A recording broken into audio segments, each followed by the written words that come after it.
Hi, I'm Edith, and some people call me the medical miracle. I was only 23 when I've heard the doctor's words, "You only have few days left to live." He promised that he will keep me comfortable and painless, or as my saving angel said back then, "You will leave this life painless with rosy cheeks." But let's go back to the beginning, shall we? Rewind, please. I was born on the first day of school.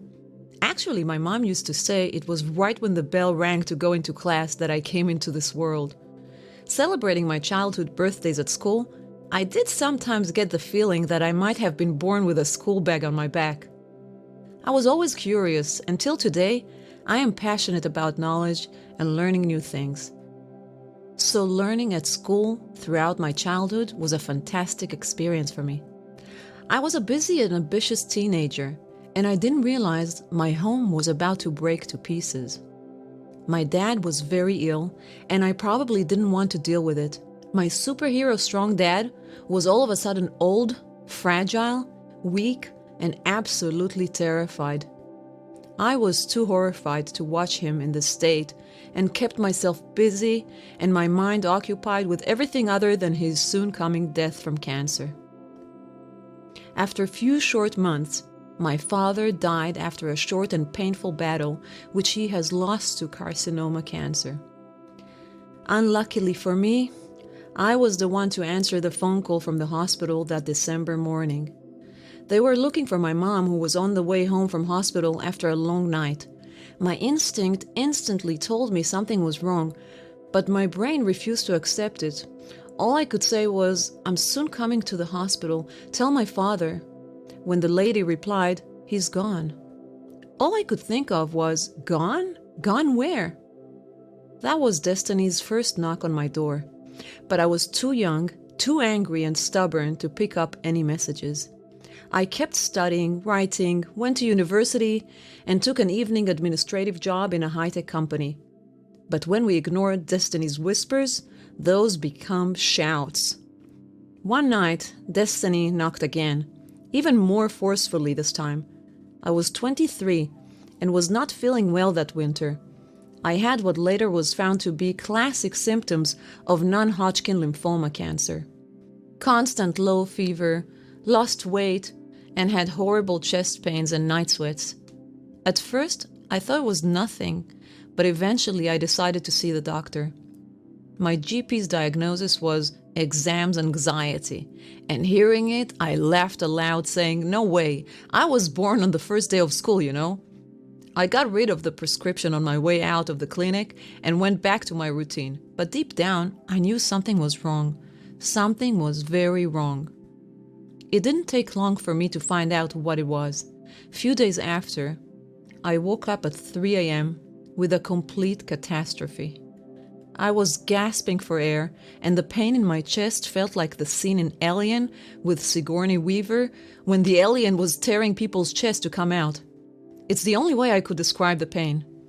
I was rushed to the hospital, barely breathing, and collapsed at the emergency room's entrance.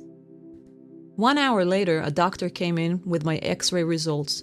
His face was changing colors, and I didn't need to notice the serious impression on his face to realize I was in a serious trouble.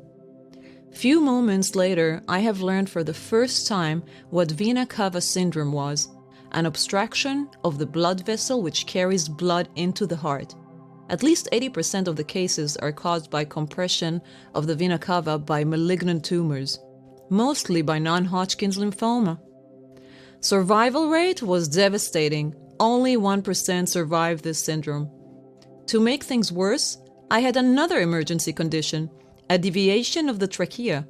In fact, given the two, it was quite miraculous that I could still breathe. Till now, I still can't explain why, but I felt calm.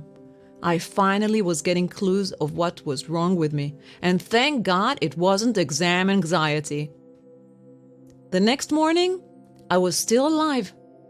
Someone rolled my stretcher out of the CT room, and I was waiting at the corridor for the doctor to come and give me my verdict. I was preparing myself for all scenarios but one. Dying is not an option. No matter what, I'm going to live. This time, I won't panic and run away. I won't be mad at the world and feel sorry for myself. I'm going to learn everything possible to save myself. This was going to be the biggest test of my life, and I was well prepared. A smiling face with worried eyes was looking over me. It was the angel doctor that was sent to help me on my survival task. He told me I was right. I did have an alien in my chest, and indeed it was trying to get out. A huge tumor behind my chest bone that had everything it took to destroy whatever was standing in its way. He said he had good news and bad news. We know what to do to treat it, but survival rates are not promising, he said. These were all good news to me. I know now what I have. The doctor is aware of the treatment, and there is a survival option. I told the doctor I was ready for the battle. I was fighting it for myself and for my father. I'm going to get even at cancer and survive. My angel doctor looked at me and said, "It's a deal, and if anything goes wrong, I promise you, you won't be suffering. You will leave this life with rosy cheeks." I made a good deal that day at that corridor. I survived, and even more, I have met my destiny. It took me 2 years to say goodbye to the hospitals I've been treated in and recover. It took me another 2 years to become a nurse, and 2 more to understand what my next step had to be. Perhaps after all, I wasn't learning quite as fast as I thought. My mother thought I have lost my mind when I told her I was going to become a nurse and save others, preferably children with cancer. She was certain I will go back to my plans, become a lawyer or a reporter. However, I guess it was better to have a crazy daughter than a dead one, and I had her total support and devotion to help me fulfill my decision. After 2 intense years, I was finally a registered nurse. I figured out during my training that working with children in oncology will not allow me to keep my sanity and strength. I was already a mother, against all odds, and didn't have this capacity within me.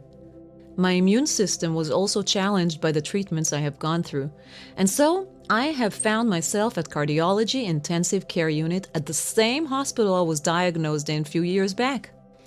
It was fascinating and challenging.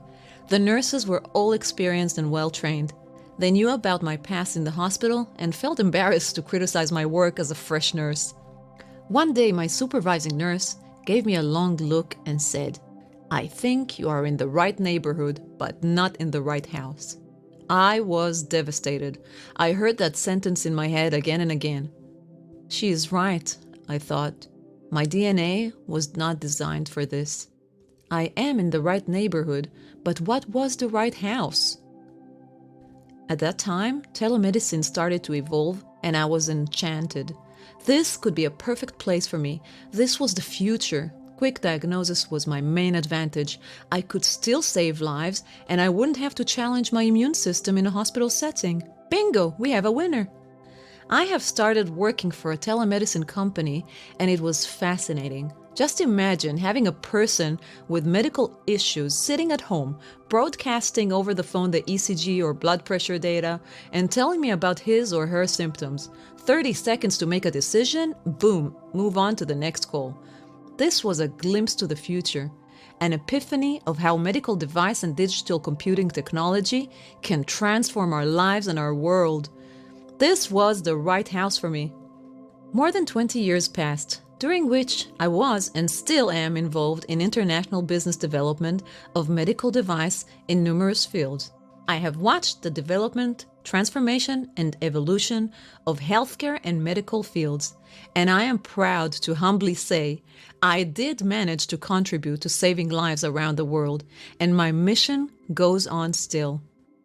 It took me almost 25 years to fulfill my dream of sharing my life lessons with others. But I do have some really good excuses for the delay. You see, I was busy in between an international career in the medical industry and raising my wonderful 4 children. Having a baby never stopped my important work, and I would take my baby everywhere with me, to the office and to my travels and presentations around the world too. When we had a medical device demonstration where a baby was needed, my baby would even work with me too. Throughout my career, I have worked closely with leading doctors, nurses, and medical engineers and distributors in order to promote health and wellness. I am also involved in professional writing and lecturing all over the world and sharing my knowledge in professional events and conferences where I'm talking to medical staff and medical device professionals about how technology can promote health and what human factors should be considered throughout development.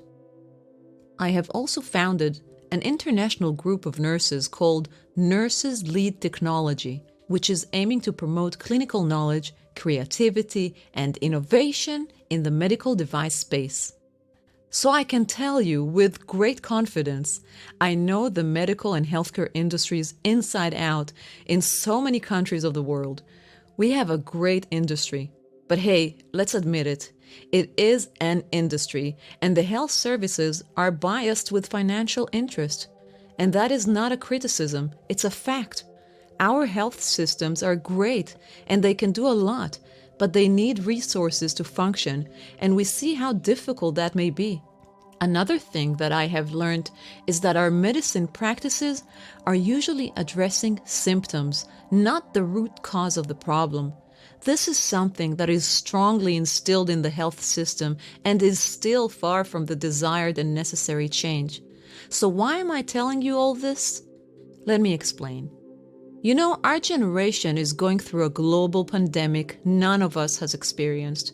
It's absolutely overwhelming, devastating, and many lives have been affected by it, both physically and economically. It's never fun to go through a life-changing experience, right? Is it fun to have cancer? I can tell you, no, absolutely not. Does it mean death? Not necessarily. Can it bring value to your life in many ways? Well, yes, if you choose it to be so. If you take control and use the experience and challenge to grow, to improve, to better yourself and your life, then you can turn a curse into a blessing. It is possible. So none of us want to get cancer. Of course, none of us want to live in fear of a global pandemic and virus. But we can choose to take it as an opportunity to better ourselves and our lives. Some might call it turning the lemon into a lemonade.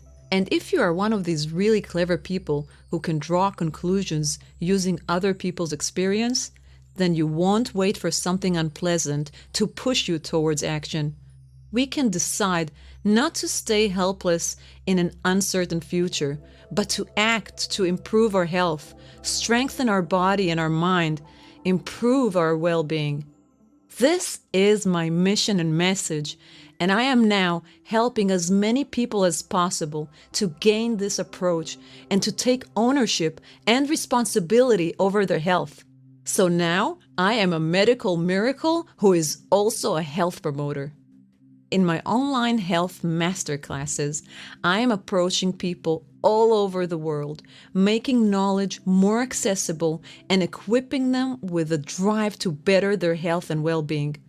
Our health, our happiness, our relationships, our success in every way, they are all one and interact with each other. When you are healthy, energized, and calm, you will most definitely have better results in every aspect of your life. And we all have everything it takes to make our health and our lives better than what they are now. Perhaps you'll need some guidance and maybe additional knowledge and motivation. That can help you spark the drive. But one thing is for sure, you can definitely have more control over your health and better your life, your happiness, and your well-being. If you wish to hear from me, I invite you to leave me your details in the form or link with this video. And I would really also appreciate you sharing my story and this video to help me reach and help as many people as possible. Stay safe and keep smiling. Bye.